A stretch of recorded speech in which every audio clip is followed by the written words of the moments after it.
वदन् प्रेम प्रदायते कृष्णाय कृष्ण चैतन्य नामिने गौरत्युषे नमः।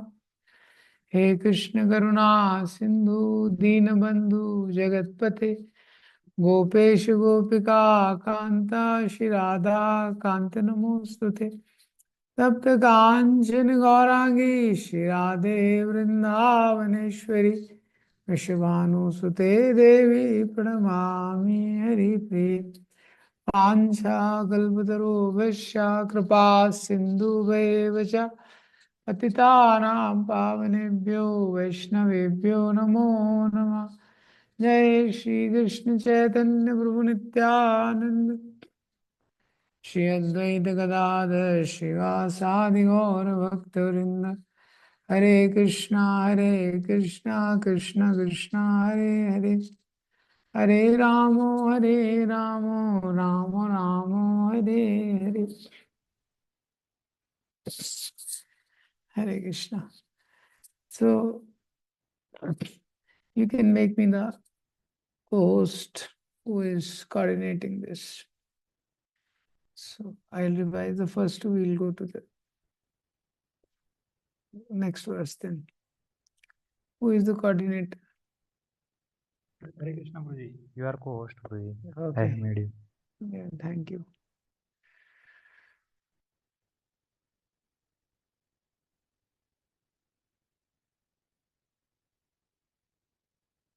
Okay. So introduction was Srila Prabhupada's lecture, which we have seen first time. The introduction. Introduction में सबसे पहले प्रभुपाद जी ने एक्सप्लेन किया वेदांस इसको क्या बोलते हैं। हाँ, तो कुछ लोग सोचते हैं जो 4 वेदाएं, हाँ, वही केवल वैदिक नॉलेज है। सामवेद, यजुर्वेद, ऋग्वेद, हाँ, जो लोगों का नाम सुनता है, पर वेदास उससे और भी बियॉन्ड है। पुराण, उपनिषद, ये सब भी वेदास में आता है। और finally all knowledge comes from Vedas. ये प्रभुपाद जी ने इंट्रोडक्शन वाले लेक्चर का मैं आपको जस्ट थोड़ा रिकैप बता रहा हूँ। तो वेदास को डिफाइन किया। अब इसकी जरूरत क्यों पड़ गई वेदास की? तो 4 डिफेक्ट्स जो होते हैं ह्यूमंस में, उसको बताया 3-4 पैराग्राफ में कि ह्यूमंस के अंदर जो 4 डिफेक्ट्स होते हैं। हाँ, विद एग्जांपल, ये प्रभुपाद जी का लेक्चर है, उसका ट्रांसक्रिप्शन है इंट्रोडक्शन में। तो बताया कि क्या क्या 4 डिफेक्ट्स हैं। हाँ, और उसके बाद प्रभुपाद जी ने शब्द प्रमाण जो है, हाँ, शब्द प्रमाण को स्टैब्लिश किया कि शब्द प्रमाण ही टॉप मोस्ट है। Shrutis are like mother. हाँ, प्रभुपाद जी ने एग्जांपल दिया, Vedas they are like mother. और उसके अलावा हमारे पास कोई ऑप्शन नहीं है रियल नॉलेज को समझने का। क्योंकि अगर आपको फादर के बारे में जानना है, इंडक्टिव डिडक्टिव 2 तरीके होते हैं। तो ये जो तरीका है डिडक्टिव नॉलेज वाला, it saves lot of time and it is bonafide. और फिर हिस्ट्री ऑफ वेदास, कैसे व्यासदेव ने ये सब कंपाइल किया, ये सब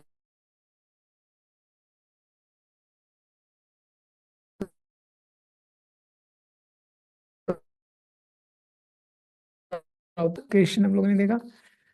तो इन्वोकेशन में ओम पूर्णमदा पूर्णमिदम पूर्णात् पूर्णमुदच्यते पूर्णस्य पूर्णमादाय पूर्णमेवावशिष्यते। तो पूर्ण पूर्ण शब्द इसमें कई बार आया था। तो इसमें कंप्लीटनेस के बारे में परपोर्ट में भी डिस्कस हुआ है, श्लोक में भी। कि कैसे हर चीज जो है कंप्लीटनेस ऑफ एवरीथिंग है।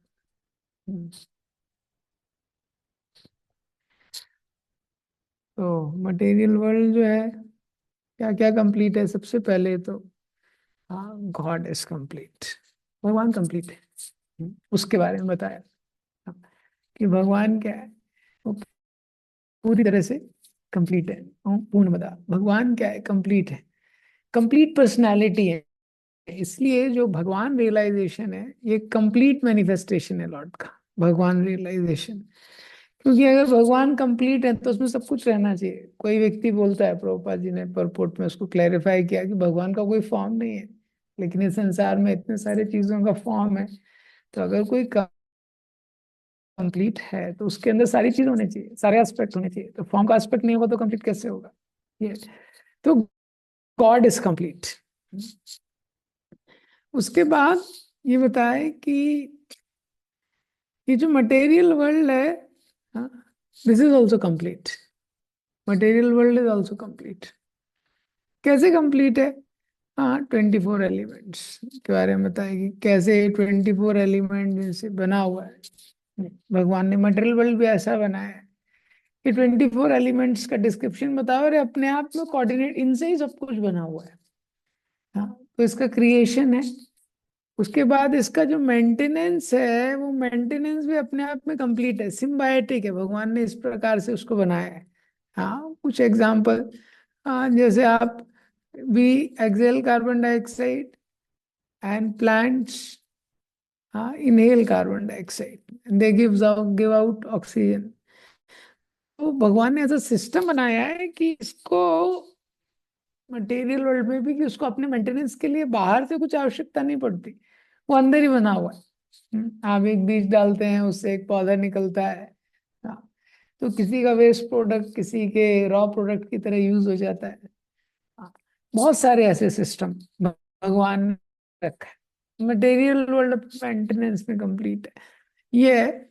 और भगवान के अरेंजमेंट से इसका टाइम पे डिस्ट्रक्शन भी हो जाता है, वो भी कंप्लीट है ये। अभी मटेरियल वर्ल्ड कंप्लीट है, और किस सेंस में कंप्लीट है? Complete facility for jiva to go back to God.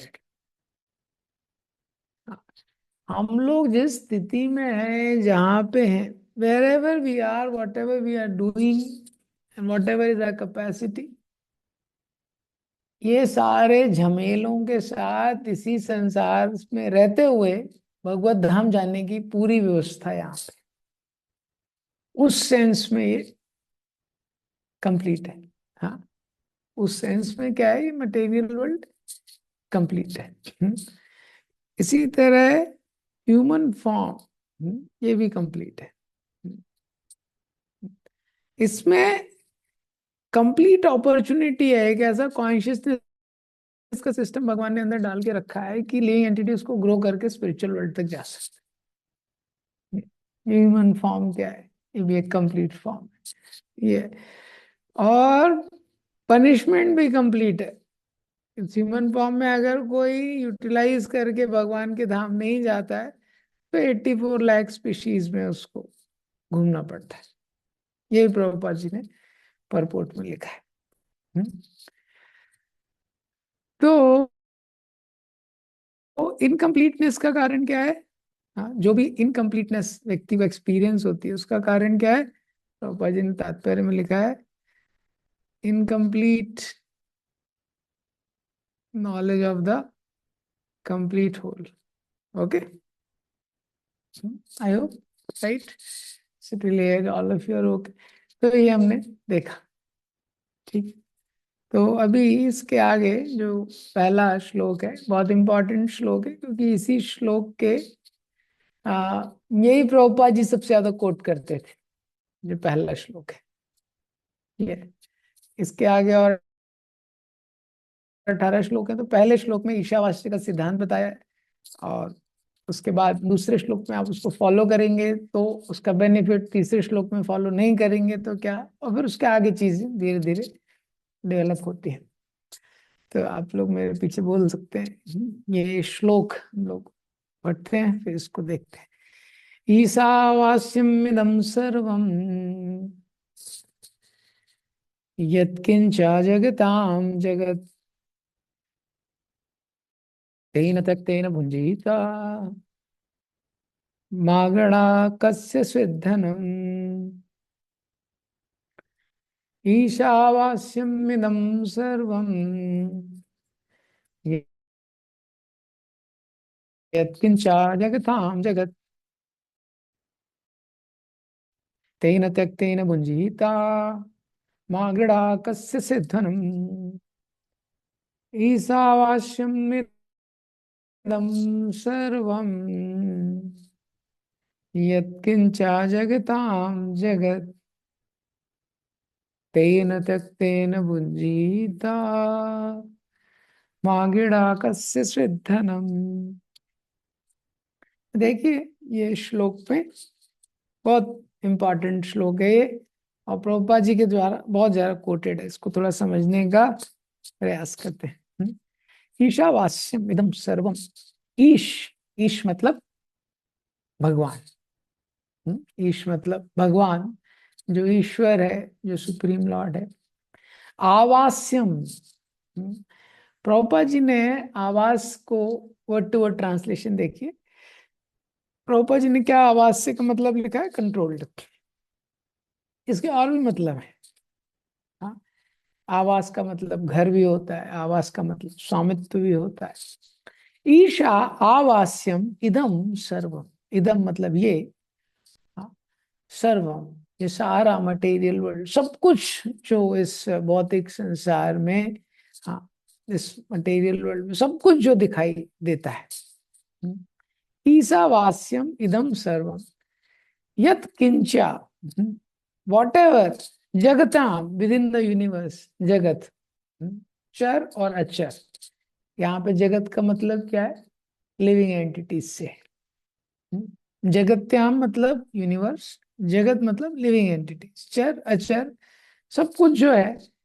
तेन त्यक्तेन भुंजीता, तेन त्यक्तेन, तो वो व्यक्ति के द्वारा जो सब कुछ नियंत्रण करता है। त्यक्तेन, उसने एक कोटा डिसाइड किया है। भुंजीता, वो कोटे के अनुसार भुंजीता, यानी आप उसको एक्सेप्ट करो। भुंजीता का मतलब भी है इंजॉय करना। आप उसको एंजॉय करो, उसको एक्सेप्ट करो। माँ मीन्स नहीं, ग्रड़ा, डोंट एंडेवर, या तो किसी को प्राप्त करने की, ग्रड़ा मीन्स एनक्रोच करना। कस्य स्वित, किसी और का धनम, किसी और की जो संपत्ति। Everything, animate or inanimate, that is within the universe is controlled or owned by the Lord. One should therefore accept only those things necessary for himself, which are set aside as his quota, and one should not accept things, other things, knowing well to whom they belong. Isha, जो स्वयं भगवान है, आवास्यम, ये जो इदम, ईशावास्यम इदम सर्वम, जो पहली लाइन है, जो कुछ भी हम देखते हैं, सर्वम मीन्स सब कुछ। हाँ, ये भौतिक संसार में जो भी आपको दिखाई दे रहा है, हाँ, हाँ। ईशा आवास्यम, ये भगवान का घर है। हाँ, आवास का मतलब सुना है आपने? घर होता है ना, आवास को घर बोलते हैं। आवास्यम, यही भगवान का स्वामित्व है। यहाँ पे प्रभुपाद जी ने वो मीनिंग दिया, कंट्रोल्ड। हाँ, आवास्यम, यहाँ पे भगवान का नियंत्रण है। जो भी आपको भौतिक संसार में दिख रहा है, सब कुछ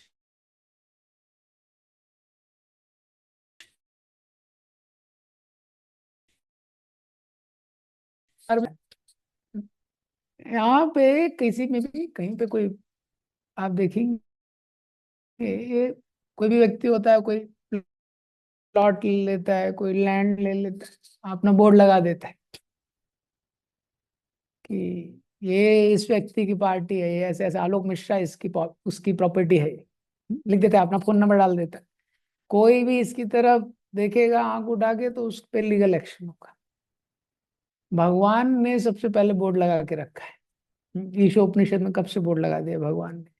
ईसावास से बोले कि अरे तुम्हारे पिताजी का नहीं है, ये मेरा है। ये ईसावास्यम इदम सर्वम, भौतिक संसार में कुछ भी दिखाई दे रहा है, हाँ, कृष्ण वसुदेव यादव, ये बोर्ड लगा हुआ है भगवान का पहले से। मैं बोला मेरा है ये, तो देखना नहीं इसकी तरफ।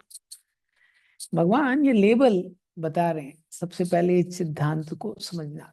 ईशा आवास्यम, आवास मतलब ये शब्द समझना इंपॉर्टेंट, जिसका घर या स्वामित्व जो वहां पे व्याप्त है, जिसका नियंत्रण है।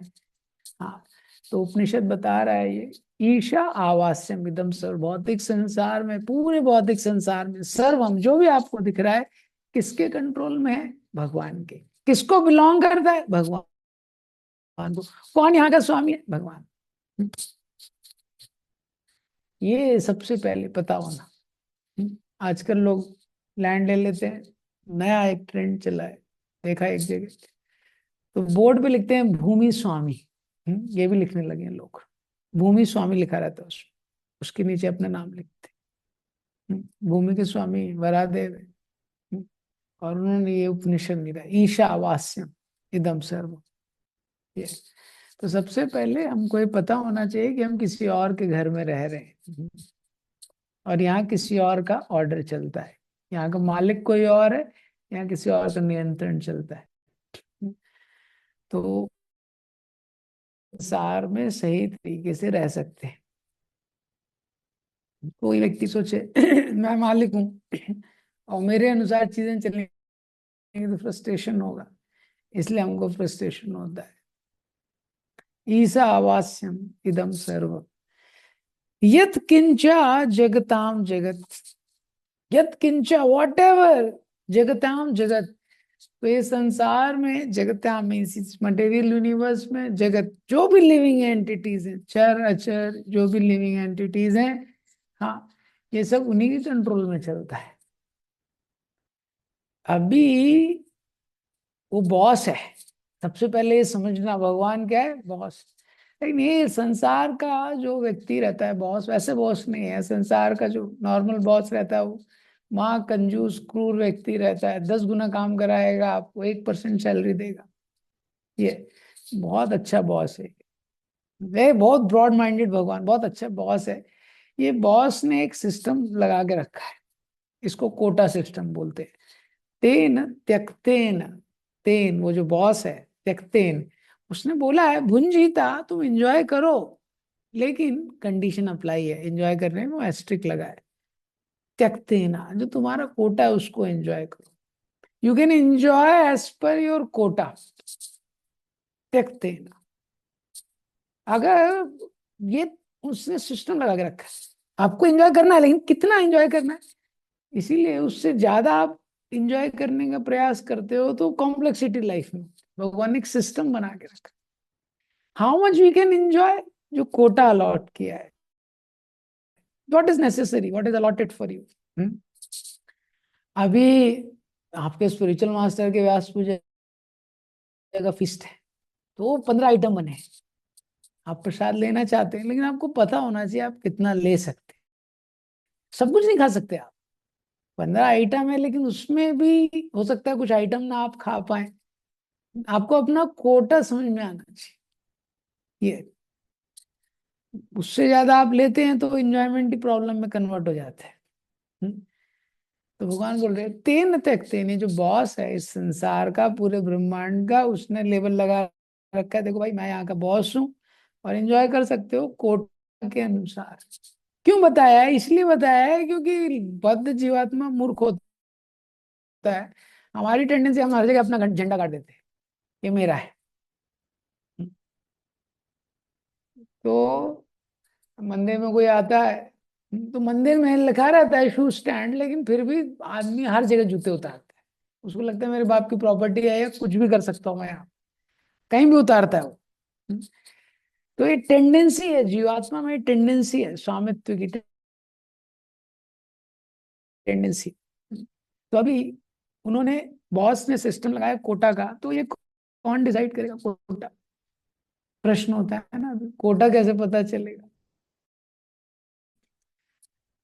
ये शास्त्रों में बताया है, इसलिए शास्त्रों में बताया ना, मनुष्य को क्या खाना चाहिए, पशुओं को क्या खाना चाहिए, बताया है ना, कोटा बताया है। और बताया है ब्राह्मण का क्या कर्तव्य है, क्षत्रिय का क्या कर्तव्य है, वैश्य का क्या कर्तव्य है, शूद्र का क्या कर्तव्य है, बताया है। हम्म? कितना लक्ष्मी रखना चाहिए, लक्ष्मी का विभाजन कैसा होना चाहिए जो व्यक्ति अर्न करता है, बताया कि नहीं बताया? ये सब कोटा बताए गए। अब उसको समझना व्यक्ति के ऊपर है, लेकिन सिद्धांत तो बताया है। चौथी लाइन में बोलते हैं माँ गृढ़ा कस्य स्वित धनम। माँ मीन्स नहीं, don't encroach on others quota, मतलब दूसरे लिविंग एंटिटी को डिस्टर्ब मत करो। तो सबसे पहले लाइन बता रही है, हाँ पहली और दूसरी लाइन में क्या है कि ये समझना, एवरीथिंग बिलोंग्स टू गॉड, ईसा वास्यम इदम सर्वम, ये पहली लाइन बता रही है, everything belongs to God, we are not proprietor. हाँ हम सुनते हैं we are caretaker, we are not proprietor, everything belongs to God. What all belongs to God, यत किंचा जगताम जगत, ये यूनिवर्स में चर अचर जो भी है सब भगवान की संपत्ति। तो फिर हमारा क्या होगा, तीसरी लाइन में बता रहे हैं, तेन त्यक्तेन भुंजीता, ये बहुत अच्छा बॉस है, सबके लिए अरेंजमेंट करके रखा है कोटा, लेकिन कोटा सिस्टम है, कोटा के अनुसार एंजॉय करो। मां गृणा कस्य स्विद धनम, चौथी लाइन बता रही है, don't encroach on others quota, कस्य स्विद धनम, don't encroach on other, don't disturb other living entities. Prabhupada ji का एक शिष्य था, वो रोज पाश्चात्य देशों में रोज किसी दूसरे घर वर से जाके फूल वूल चुरा के लाता था। किसी नेबर के गार्डन में जाता था, वहां से फूल चुरा के भगवान को कम ऑफर करने के लिए लाता था। पड़ोसी ने कंप्लेन कर दिया प्रभुपाद जी को, कह रहे कैसा आपका ये शिष्य है, तो रोज गार्डन से चुरा के लेके जाता है। प्रभुपाद जी ने अपने शिष्य को बोला, क्यों भाई, क्यों करते हो ये? प्रभुपाद जी को बोला, ईसा वास्यम इदम सर्वम। हम्म? तो हम लोग सही शास्त्र को गलत जगह कोट करते हैं। समझना इम्पोर्टेंट, ये प्रिंसिपल को अपनी लाइफ में आपको अप्लाई करना है। ये श्लोक बताता है कहाँ हमारा अधिकार है, कहाँ नहीं है। तो श्लोक समझ गया आप लोगों को, ये श्लोक समझना इम्पोर्टेंट है। अभी इसके परपोर्ट में चलेंगे, इसमें 11 पैराग्राफ है, पैराग्राफ को आप लोग नंबर कर लीजिए, पहले बताया था। तो एक बार फिर से रिपीट करता हूँ, फिर आगे चलेंगे, क्योंकि ये श्लोक के आधार पे और दो आगे के श्लोक हैं, सिद्धांत भी रिपीट होगा बार बार। ईसा वास्यम इदम सर्वम, पहली लाइन बता रही है एवरीथिंग बिलोंग्स टू लॉर्ड, आपको वर्ड टू वर्ड मीनिंग नहीं भी पता है, ये समझिए everything belongs to supreme Lord. हाँ, सेकंड, यत किंचा जगताम जगत, in this universe all animate inanimate everything belongs to Lord. तेन त्यक्तेन भुंजीता, और वो जो लॉर्ड है उन्होंने एक सिस्टम बनाया है, भुंजीता मीन्स एंजॉय करना। प्रभुपाद जी ने बोला यू शुड एक्सेप्ट, तो आप इसमें एंजॉय कर सकते हैं, लेकिन त्यक्तेना जो आपका कोटा है, कोटा सिस्टम है। और चौथी लाइन में बता रहे हैं कि दूसरे के कोटा पे एनक्रोच मत कीजिए। हाँ, दूसरे कोटा पे अगर एनक्रोच करेंगे तो प्रॉब्लम होगी। इदम सर्वम, तो ये जो मटेरियल वर्ल्ड है ये भगवान का घर है, भगवान के द्वारा कंट्रोल्ड है, भगवान यहाँ पे रहते हैं। यत किंचा, जो भी यहाँ पे एग्जिस्ट करता है, जगताम जगत, हाँ सब कुछ मटेरियल वर्ल्ड में, लिविंग नॉन लिविंग सब कुछ भगवान के द्वारा कंट्रोल। त्यक्तेन त्यक्तेन भुंजीता, जो भी कोटा फिक्स है वो आपके लिए, उसको आप भुंजीता एंजॉय कीजिए आराम से। हाँ, कैसे पता चलेगा कोटा, वेदों में दिया है प्रिंसिपल, कैसे फिक्स किया है, कर्म के आधार पे। कोई ब्राह्मण कैसे बना, क्षत्रिय कैसे बना, वैश्य कैसे बना, शूद्र कैसे बना, कैसे कोटा फिक्स हुआ, कर्म के आधार पे। किसी को पशु योनि कैसे मिली, मनुष्य योनि कैसे मिली, कर्म के आधार पे। माँ गृढ़ा, माँ गृढ़ा मीन्स कॉशन है, वार्निंग है। हाँ, don't hanker, don't Dzire, don't look, जो तुम्हारा नहीं है उस पर परेशान, उसको प्रयास मत करो लेने का। हाँ, अगर वो मिल भी गया यू कैन नॉट एंजॉय, क्यों, क्योंकि भगवान उसको ब्लॉक कर देंगे। इसीलिए प्रहलाद महाराज ने 7वें स्कंद में बताया ना, सुखम मैंद्रिकम दैत्यम देह योगेन देहिना सर्वत्र लभ्यते दैवात् यथा दुखम अय। जो तुम्हारा नहीं है ना, तुमको मिल भी गया तो एंजॉय नहीं कर पाओ, ब्लॉक हो जाएगा। ऐसा है। माँ ग्रेडा इसीलिए बोलता है उस डायरेक्शन में मत देखो, अपनी प्रॉब्लम बढ़ाओ मत फालतू में। हाँ, अपना कोटा समझो कर्म के आधार पे।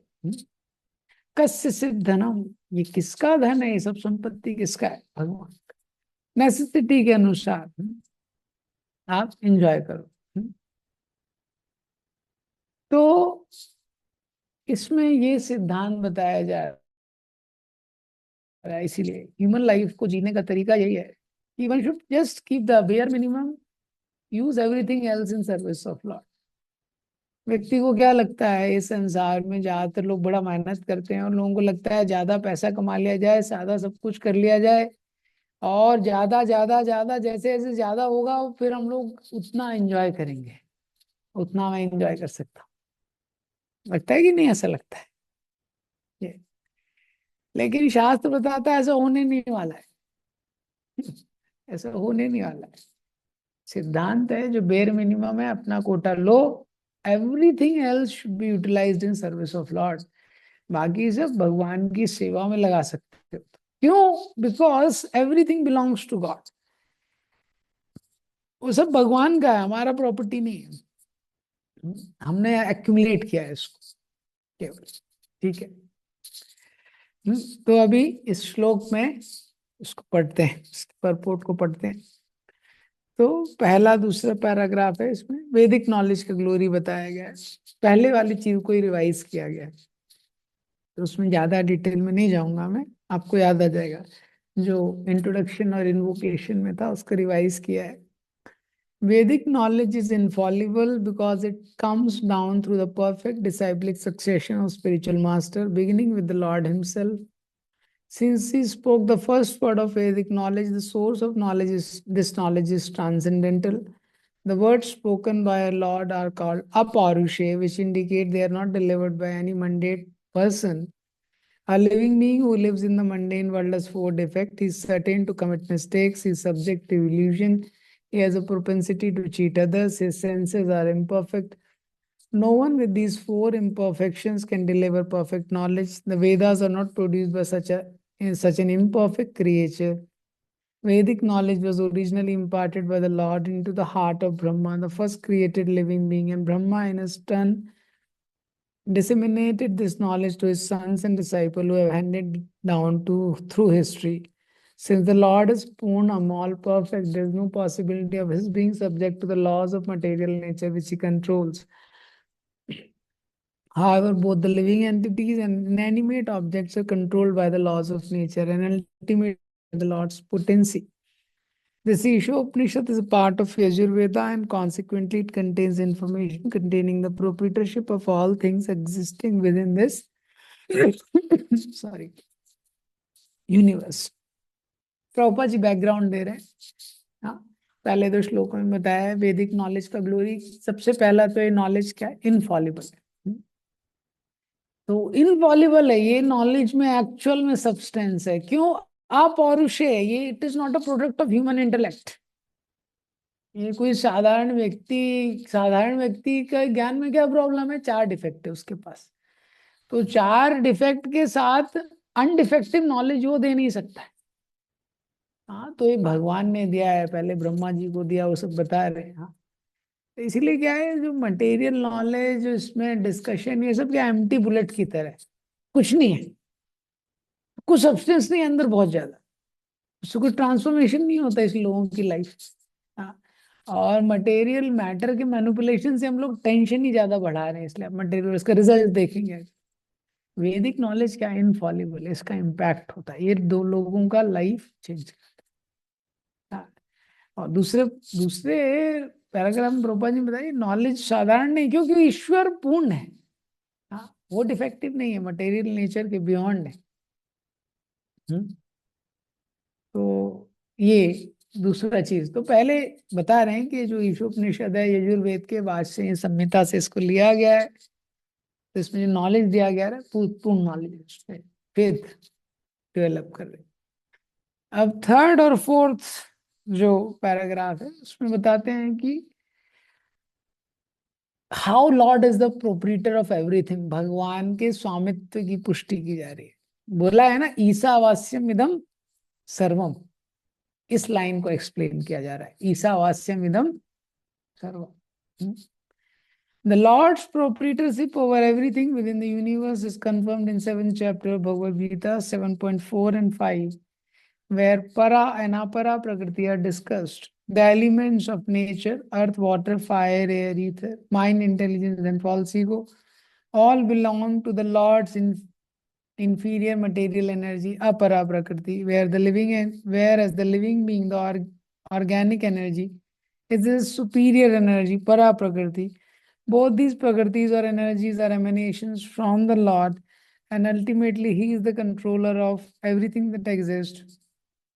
There is nothing in the universe that does not belong to either the para or apara prakriti. Therefore, everything is a property of the Supreme Being.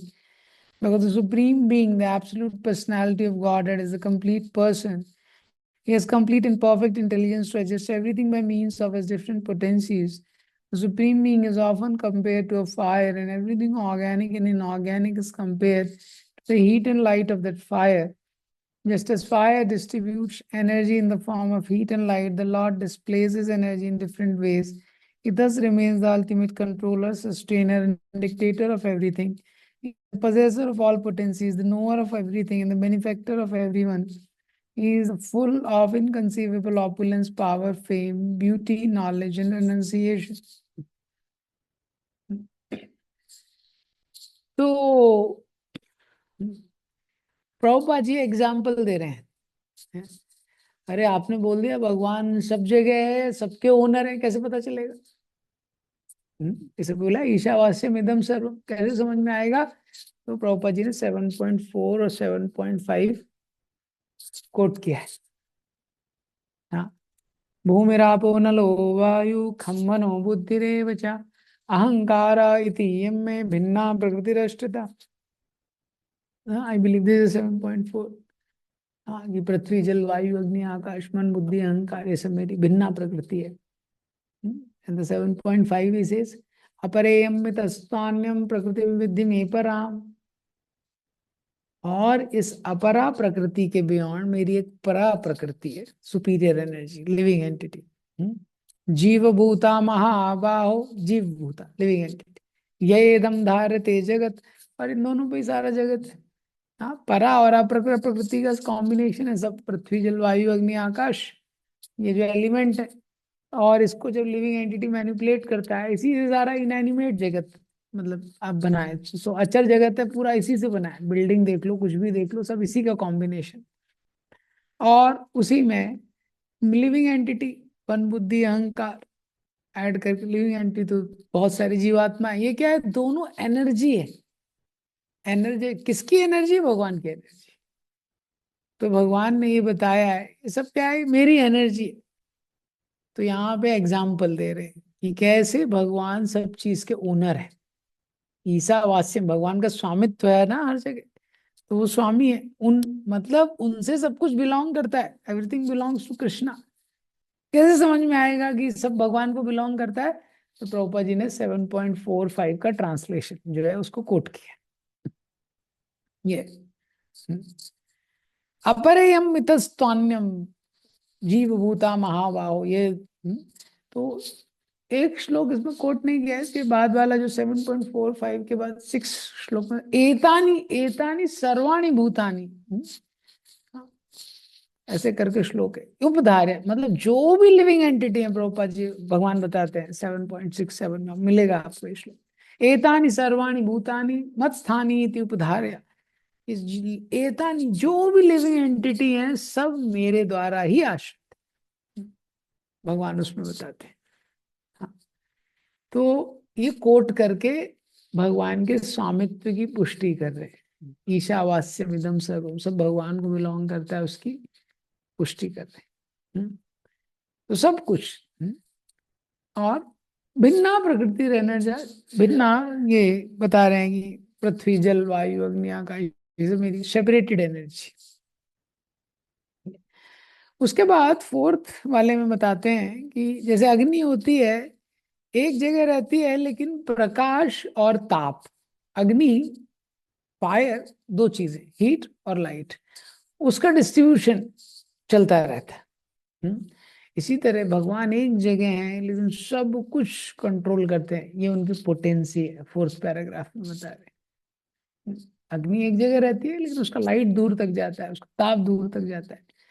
इसी तरह ही भगवान की पोटेंसी है जिससे वो सब कुछ, हाँ, कंट्रोल करते हैं। तो हमारा कुछ भी नहीं है, लेकिन जीवात्मा इतना एक्साइटेड रहता है सब कुछ अपनी इंद्रिय तृप्ति में लगाने के लिए। हम्म, कुछ भी नहीं हमारा, लेकिन भगवान का सब कुछ है। और भगवान की जो डेफिनेशन है वो भी लास्ट लाइन में फोर्थ पैराग्राफ की बताते हैं ऐश्वर्य के लिए, कि कैसे उनके पास अनलिमिटेड नॉलेज है, अनलिमिटेड पोटेंसी है, अनलिमिटेड स्ट्रेंथ है। हाँ, ये थर्ड और फोर्थ पैराग्राफ में प्रभुपाद एस्टैब्लिश कर रहे हैं Krishna is our boss, God is our boss, इसको एक्सप्लेन कर रहे हैं।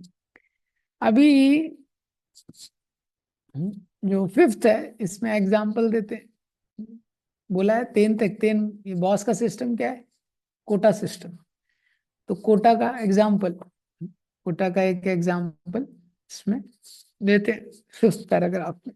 तेन तक तेन पुंजिता, one should therefore be intelligent enough to know that except for the Lord no one is proprietor of anything.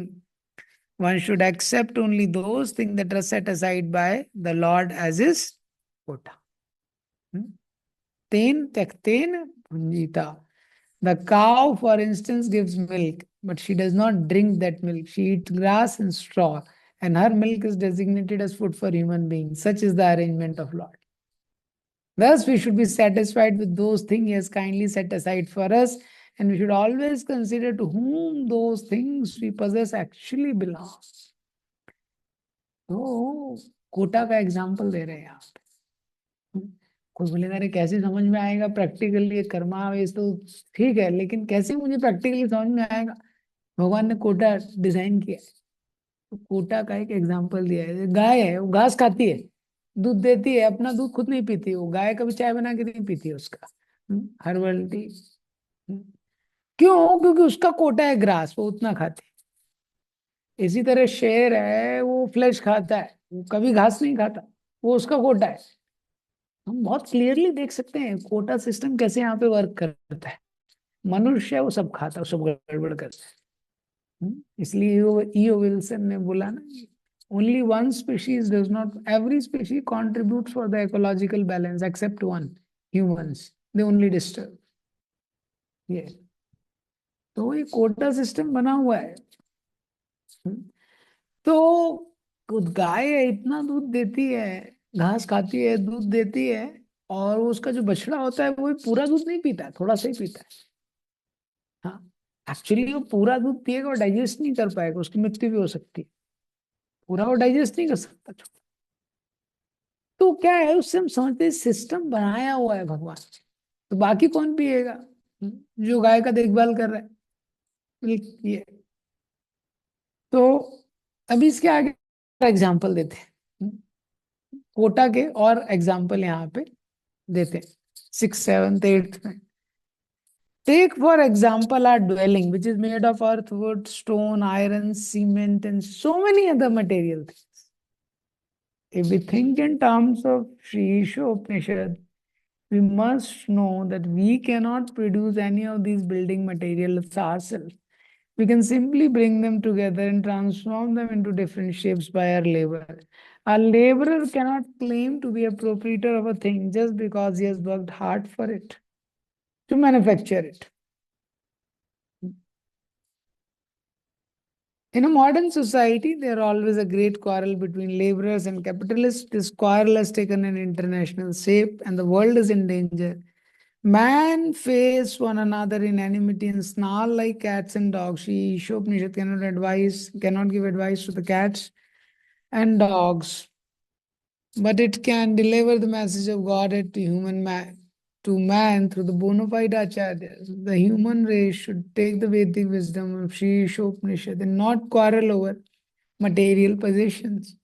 One must be satisfied with whatever privileges are given to him by the mercy of the Lord. There can be no peace if the communist or capitalist or any other party claims proprietorship over the resources of nature, which are entirely the property of the Lord. The capitalists cannot curb the communists simply by political maneuvering, nor the communists defeat the capitalists simply by fighting for stolen bread. If they do not recognize the proprietorship of the Supreme Personality of God, and all the property they claim to be their own is stolen. Consequently, they will be liable to be punished to punishment by the laws of nature. Nuclear bombs are in the hands of both communists and capitalists, and if they both do not recognize the proprietorship of the Supreme Lord, it is certainly that these bombs will ultimately ruin both parties. Thus, in order to save themselves and bring peace to the world, both parties must follow the instructions of Sri Ishopanishad. Human beings are not meant to quarrel like cats and dogs. They must be intelligent enough to realize the importance and aim of human life. The Vedic literature is meant for humanity, not for cats and dogs. Cats and dogs can kill other animals for food without incurring sin. But if a man kills an animal for the satisfaction of his uncontrolled taste buds, he is responsible for breaking the laws of nature. Consequently, he must be punished. So you see, Prabhupada is giving another example of quota. हाँ, तो बता रहे हैं 6 paragraph में बताया है कि जैसे आपका घर है किसी अर्थ पृथ्वी जलवायु अग्नि आकाश इन सब से बना है। ये तो कोई व्यक्ति है, आपने किसी लेबर को बुलाया, किसी कॉन्ट्रैक्टर को दिया कुछ करने के लिए, लेकिन हम लोग उसको अरेंज करते हैं, वो मटेरियल हमने नहीं बनाया। हाँ, वो मटेरियल हमने नहीं बनाया, हम लोग उस पे प्रोप्राइटरशिप कैसे कर सकते हैं? जैसे I was telling, there was an anecdote that Bill Gates told that I can copy everything. Anything you tell me, anything I can make program. So Bill Gates told to the God. Bill Gates told to God that anything, if I get to know, I can make a program for it and I can make it manufacture. So God showed him a simple glass and told, "Can you make this glass?" He said, "Yes, yes. You just first show me how it's made, then I can make the glass." So God took some sand, some silica, all that particles mixed, and then glass was made. Bill Gates said, "Yeah, I got it. I can make it now. I got the procedure." And then he began to make the glass. As soon as he picked up the sand, God said, "No, no, create your own sand." What God said, create your own sand. So what is the point here? This is the point mentioned here. तो हम लोग manipulate कर रहे हैं, लेकिन हमारा है नहीं ना। जैसे आप देखते हैं कोई व्यक्ति कोई घर बनवाता है, घर में वो किसी कारपेंटर को बुलाता है। हाँ, आपने उसको लाके लकड़ी वकड़ी दी, प्लाई दिया, सब कुछ दिया, नेल्स दिया। उसने सोफा सेट बनाया, बेड बनाया, अलमीरा बनाया, सब कुछ बनाया। और सब कुछ बनाने के बाद अगर वो सब कुछ ले जाने लगे, हाँ, तो आप क्या बोलोगे? रुक भाई, तू कहाँ ले जा रहा है? क्यों भाई, मैंने बनाया। तो आप क्या बोलोगे? अरे मटेरियल किसने दिया? मैंने दिया ना सब कुछ, ये मैंने सब कुछ दिया। So that is what Krishna is telling here. So we are making building with cement, bricks, ये सब किसका है? ये सब भगवान का है। भूमि राप नलो वायु, भगवान ने 7.4 में ऑलरेडी लेवल करके रखा है, पर हम लोग अपना बोर्ड लगा देते हैं। कोई भी घर है, earth water fire air ether, इसमें से कोई भी चीज, कोई भी लिविंग एंटिटी प्रोड्यूस नहीं कर सकती। We only organise, give shape to them. Only hard labour does not qualifies a person that he owns it. जैसे कोई कारपेंटर है, he does not owns it. और प्रभुपाद जी ने कम्युनिस्ट और कैपिटलिस्ट की तो इतनी धुलाई की है, कैट्स एंड डॉग से कंपेयर किया है उनको। ये जो ईशो उपनिषद बुक है, इसमें प्रभुपाद जी के परपोर्ट्स बहुत रिवॉल्यूशनरी है। हाँ, क्यों बोल रहे हैं कैट्स एंड डॉग्स? ये मेंटल एटीट्यूड की बात कर रहे हैं प्रभुपाद जी। हाँ, मेंटल एटीट्यूड की बात कर रहे हैं, ये मेरा है। अरे ईशावास्यम इदम सर्वम। तो कम्युनिस्ट कैपिटलिस्ट दोनों का वही है, मुझे एंजॉय करना है और कुछ नहीं है। दोनों सिद्धांत में क्या है, वही प्रॉब्लम है। तो कैपिटलिस्ट हैं कुछ पूंजीवादी लोग, एंजॉय करते हैं। वो सोचते हैं हम इसको एक्सप्लॉइट करेंगे। तो जो कम्युनिस्ट होते हैं, बाकी लोग बोल रहे हैं अरे हमारा एंजॉयमेंट जा रहा है, तो वो सब लोग साथ में आते हैं, बोले नहीं सब कुछ सबका है। कैपिटलिस्ट बोलते हैं, सब हमारा है, और बाकी बोलते हैं, नहीं नहीं सब में बराबर बांटो। ये प्रभुपाद जी बोलते हैं ये क्या है, तुम लोग दोनों का फिलॉसफी बकवास है। और दोनों को ये समझना पड़ेगा कि ये एक्चुअली किसका है। क्यों? क्योंकि जब तक तुम ये समझोगे नहीं, वो प्रॉब्लम सॉल्व होगा नहीं। बहुत सारे डाकू होते हैं, बैंक लूटते हैं, और बैंक लूटने के बाद एक समय एक जगह आके एकत्रित होते हैं, चोरी का माल होता है, और सब फिर बोलते हैं देखो भाई, हाँ, कोई बेईमानी यहाँ चलेगी नहीं। हाँ, सब ईमानदारी के साथ कुछ भी, पहले चोरी किया उन्होंने, first they stole it and now they are telling equally we should distribute. तो यही है कम्युनिस्ट कैपिटलिस्ट का जो सिद्धांत है, वो यही है। दोनों लोग चोर हैं, और दोनों को पता नहीं है रियल ओनर क्या है। प्रभुपाद बोल रहे हैं this is a problem, this is a problem. इसीलिए प्रभुपाद जी बोलते थे I have created this society to create brahmanas. ब्राह्मण बनाना चाहता हूँ। क्यों? क्योंकि जो ब्राह्मण है वो डायरेक्शन देगा। हाँ, ये सर है ना, डायरेक्शन देगा वो सबसे पहले। राज ऋषि पहले होते थे, हाँ, monarchy, they can give direction. Kshatriya means hands, they organise ये। और वैश्य मीन्स स्टमक, कृषि गोरक्षा वाणिज्यम, स्टमक बॉडी को नरिश करता है। They would take wealth, organise wealth properly, they would distribute wealth properly ये। And Shudra means legs, they gives movement. तो क्या है कि प्रभुपाद जी बोलते हैं ब्राह्मणा क्रिएट करना चाहता हूँ। पहले राजर्षि रहते थे, तो राजा भी है और ऋषि भी है, और राजा है और ब्राह्मण है, वो ऋषि भी है। तो उसके हाथ में जब कंट्रोल आता था ये, तो बहुत अच्छे से चीजें चलती थी ये। तो ऐसे मोनार्की का सिस्टम चलता था।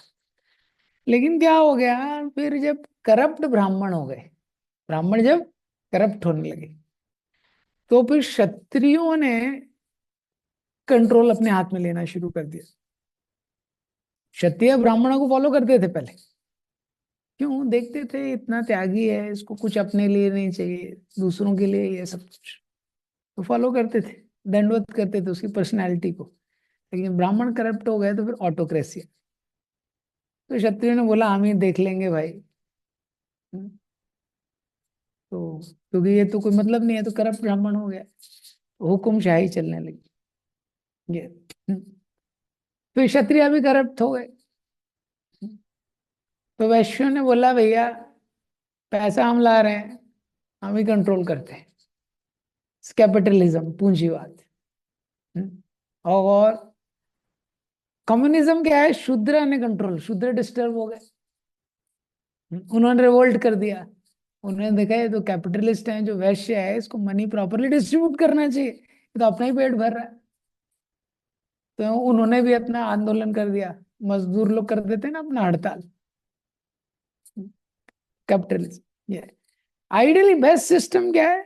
राज ऋषि जो पहले होते थे, ब्राह्मणा कंट्रोल करेगा, और उसका स्टाइल कंट्रोल करने का क्या है, वो डायरेक्टली कंट्रोल नहीं करता, क्षत्रिय के थ्रू करता है। तो जैसे प्रभुपाद जी से किसी ने बोला, Prabhupada if everywhere there will be devotee, will you become the prime minister or something like that? It was told that will you become the king of the world? Prabhupada said, no, I'll become the guru of the king of the world. I'll not become the king of the world. that way. So he controls indirectly, living a simple life. So that is system, Vedic system. So because it is disrupted, so there is problem. Communist capitalist का constant fight. एक बार Prabhupada ji waste में गए, प्रभुपा जी से पूछा why you have come? And Prabhupada told, all of you don't have brain. I came to give you brain. So Prabhupada was very direct. I came to give you brain, some understanding. Yes. तो इसके बारे में प्रभुपाद जी ने देखेंगे आप ये 7th 8th paragraph में explain किया है। 8th पैराग्राफ में प्रभुपाद जी बताते हैं human beings are not meant to quarrel like cats and dog. तो जब तक आप रियल ओनर को पहचानोगे ही नहीं कि कौन रियल ओनर है, और वो झगड़ा कर रहे हैं, कम्युनिस्ट अलग कर रहे हैं, कैपिटलिस्ट, बोल केवल झगड़ा बढ़ेगा और टाइम वेस्ट होगा। पता तो होना चाहिए है प्रॉपर्टी किसका है पहले। हाँ, दोनों लोग जो ओनर है ही नहीं वही झगड़ा कर रहे हैं, तो उसका मतलब नहीं है। And Prabhupada writes in the 8th paragraph कि we should know what this human life is meant for. It is not meant for living like cats and dog. हाँ, तो अगर कोई ऐसा करेगा तो he must be punished. तो ये कितना इंपॉर्टेंट सिद्धांत है, ये श्लोक में बताया जा रहा है। ईसावास्यम का सिद्धांत पहला सिद्धांत है जो पता होना चाहिए। इस संसार में किसी को रह रहा है, कोई व्यक्ति कहीं रह रहा है, पता होना चाहिए पहले हम बॉस कौन है, किसका कंट्रोल है, किसको सब कुछ बिलोंग करता है। ये तो अभी किसी का कोई क्वेश्चन है, इसको और कल खत्म कर लेंगे, इसको दूसरा भी चालू कर देंगे, दूसरा ज्यादा बड़ा नहीं है। Anybody has any questions, comments in this? Yeah, yes, Pavan Prabhu. Hare Krishna, Guruji. Thank you so much, Guruji, for such a wonderful explanation. Guruji, when we were revising of yesterday's, not yesterday's, last classes, then in the completeness, you mentioned the 2 points. That one point was that there is a complete facility for Jiva for going back to Godhead. Another was that human form is complete. So what is the difference between these two? That I think it's same point which seems to be. Yeah, in one way means God is complete. Second, this material world is complete in its constitution, in its maintenance, in destruction. Prakriti, material nature, provides complete facility for a jiva. क्या होता है? Material nature, living entity and God, ये तीनों के combination होता है ना। Who is the doer, Bhagavad Gita में सेक्शन आता है ना। तो मटेरियल नेचर फैसिलिटेट करता है, भगवान सैंक्शन करते हैं, लिविंग एंटिटी एंडेवर करता है, डिजायर करता है। तो भगवान कंप्लीट है, जो मटेरियल नेचर है वो कंप्लीट फैसिलिटी प्रोवाइड करता है आपको स्पिरिचुअल वर्ल्ड जाने के लिए। और ये जो ह्यूमन फॉर्म है ये अपने आप में कंप्लीट है कि उसमें वो फैसिलिटी का यूज करके आप भगवान के धाम तक जा सकते हैं। ऐसा है, बाकी स्पीशीज में उसको भगवान के धाम जाने के लिए वो सॉफ्टवेयर नहीं है, वो ह्यूमन फॉर्म में ही आएगा। ऐसा, ठीक है। या यस, कैरी ऑन आशीष। हरे कृष्ण प्रभु जी। या प्रभु जी, जैसे कि हम पढ़ते हैं कि लॉर्ड इज कंप्लीट, तो लॉर्ड के अंदर मतलब सारे एस्पेक्ट्स हैं। तो बहुत बार लोग ऐसा भी पूछते हैं कि जो नेगेटिव क्वालिटीज हैं, जो बुराई है, जो एनवी और दीज काइंड्स ऑफ थिंग, तो that means they also have a source from Lord. तो इसका क्या अंडरस्टैंडिंग है प्रभु जी? Two things are there in this. One is to understand that in Lord, when Lord does anything, in connection to Lord, everything becomes positive. That is one thing. Like here, person become angry, but if Lord is angry, it's positive. People steal here, it's negative, but when Lord steals, it's positive. That is one thing. Second thing, कि जिसका बताया गया है वो Lord का, वो positive का absence जो है वो नेगेटिव है। दूसरा एक्सप्लेनेशन इसका, जैसे जो डार्कनेस है वो सनलाइट का एब्सेंस है। जितना गॉड कॉन्शियसनेस कम होगा उतना नेगेटिव चीज मैनिफेस्ट होती है। So even though the God is source of everything, one thing is In him, everything is positive. Second, he is not affected by anything. Three gunas are also coming from him only finally, but he is beyond the guna. He does not get under the control of any guna. Second is, the more like the sun, absence of light is darkness. That's what darkness is. Otherwise, no separate existence. And similarly, the absence of God consciousness, all bad things manifest. Third thing is, like Krishna is telling that भूमिरापो नलो वायो खम मनो बुद्धिरेव च अहंकार इति यम्मे भिन्ना प्रकृतिरष्टत्. It's a separated energy. Separated energy. So Lord is all beautiful like that. It's a separate. So one, I told you, I think last time also, sometime, this example. When reporter asked Srila Prabhupada that how, if God is so beautiful, then why there are so many negative and ugly things in this world? Prabhupada told you are so beautiful, but your stool is not beautiful. She got a shock. Divya ज्ञान इतना expected नहीं था उसको. ये क्या भिन्ना प्रकृति, separated energy, like that. So these are the three ways we explain this.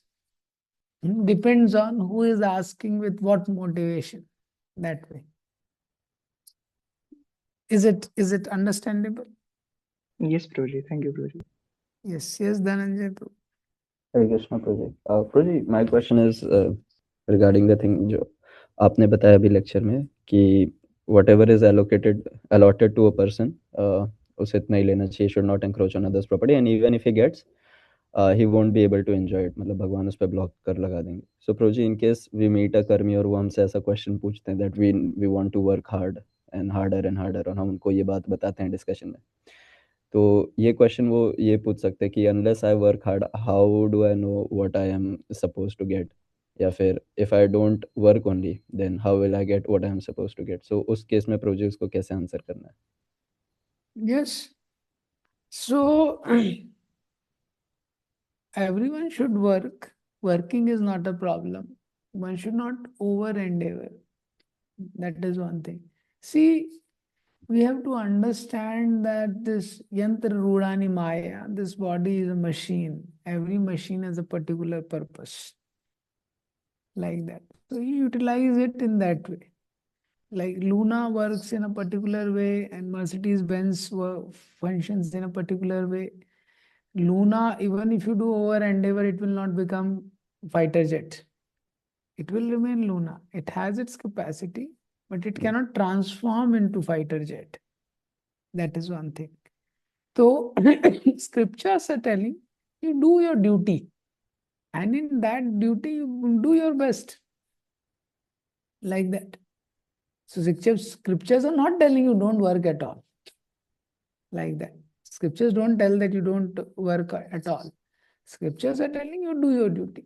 But they are telling don't so much overwork like that you don't have time for the main work for which human form of life is given. Like that. Very simple. जैसे एक court होता है, उसमें एक जज भी होता है, क्लर्क होता है. वो क्लर्क है, वो कितनी मेहनत करता है, कितने सुबह से आ जाता है, दिन भर काम करता रहता है, कुछ पेपर ये वो प्रिंट आउट लिखना वुखना बहुत कुछ करता है ये. और उसको 10-15 हजार जो भी 20 हजार सैलरी मिलती है. जज है, वो आता है, हाँ लेट आता है थोड़े टाइम के लिए बैठता है, पेन भी खुद नहीं चलाता है, वो केवल बोलता है, इसको सजा लिखने वाला दूसरा रहता है. उसको कितनी फैसिलिटी मिलती है. अब ये संसार में भी ये होता है. अब अगर कोई व्यक्ति बोले अरे जज साहब आपको भी थोड़ा मेहनत करना चाहिए, ऐसे इतना लेट आते हो ऑलरेडी, हाँ, और कुछ सुना दिया बस आपने, इसको सजा है ये है वो, खुद लिख के दो, हाँ खुद लिखना चाहिए वो सब. तो फिर जज क्या है, अगले दिन से जज भी 9 बजे आने लगे, वही लिखने लगे, टाइप भी करने लगे और देखने लगे अरे सफाई हुई है कि नहीं, कोर्ट में सब कुछ है कि नहीं, ये लोग टाइम से आए हैं कि नहीं, किसका केस लगा है कि नहीं. तो इसको क्या बोलेंगे? इसको फूलिशनेस बोलेंगे. और वो सोच सकता है कि मेरा कोर्ट में सारा कंट्रोल लाइव में माइक्रो एकदम मुझे पता चल रहा है, नहीं, that's not needed, that's not needed like that. So everybody is supposed to do how the body is designed for.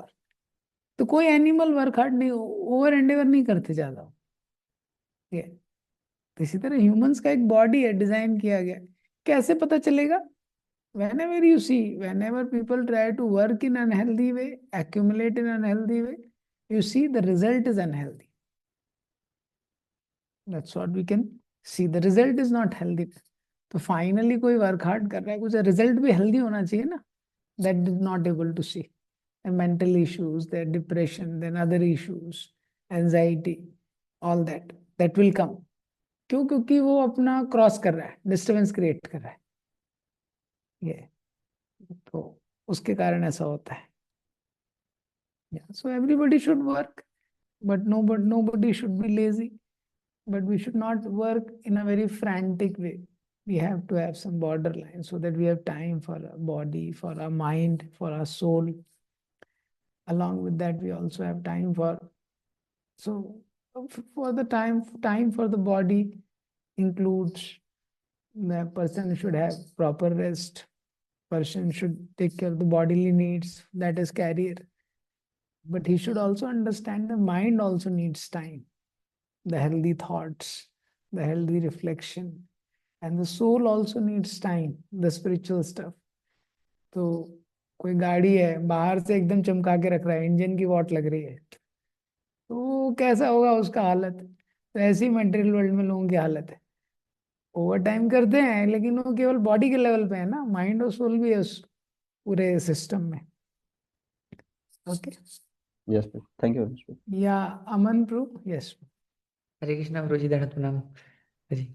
हाँ ब्रो जी, आपने बताया ब्रो जी कि कैसे मटेरियल वर्ल्ड जो है वो कंप्लीट है ब्रो जी। तो लेकिन हम देखते हैं ब्रो जी कि मटेरियल वर्ल्ड में जो सुपर कॉन्शियसनेस है, मतलब भगवान परमात्मा रूप में, ऐसा बोलते हैं कि पहले जो मैटर डल है, 24 एलिमेंट का था लेकिन मैटर डल है, तो मैटर वर्क नहीं कर रहा था, लेकिन Lord entered the material world as a super consciousness, super soul के फॉर्म में एंटर किए, देन एवरीथिंग स्टार्ट्स फंक्शनिंग, ऐसा करके। तो भगवान को आना पड़ा ब्रो जी, तो फिर ऐसे कंप्लीट कैसे है ब्रो जी? या उसको प्रॉपर जी ने एक्सप्लेन किया है इन द सेंस कि the way it is being made, है ना। भगवान शुरू में एंटर किए पर उनको ऐसा रोज ड्यूटी नहीं लगाना पड़ रहा है। जैसे हम लोग कुछ करते हैं फिर वापस से कुछ टूटता फूटता है, हम लोग हमेशा लगे रहते हैं। इसलिए भगवान का जो मैनेजमेंट है बहुत ब्यूटीफुल मैनेजमेंट है। हाँ, अलूफ रह के एकदम डिटैच वे में मैनेजमेंट चल रहा है। क्या लिखा है भगवान ने 9th चैप्टर में? उदासीन वदा आसीनम, यही अर्जुन को डाउट हुआ। भगवान ने बोला देखो सब मैंने बनाया है, सारा संसार जो है, मत स्थानी सर्वभूतानि सर्वाणी इति उपधारया, सब कुछ मेरे ऊपर आश्रित है। तो अर्जुन ने बोला फिर तो बड़ा टेंशन होता होगा। भगवान ने बोला उदासीन वदासीनम असक्तम तेषु कर्मसु, उदासीन वत। तो यही तो भगवान के सिस्टम की ब्यूटी है कि वो बाहर से रह के in detached way everything is going on. So initially, yes, without Krishna, nothing is complete like that. But Krishna initiated and made it complete like that. अपने आप चल रहा है।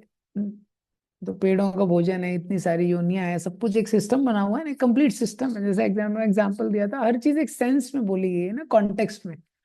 वाटर साइकिल, ये साइकिल, कितनी सारी साइकिल देखते हैं ना हम लोग, हाँ, कि वो साइक्लिक चल रहा है।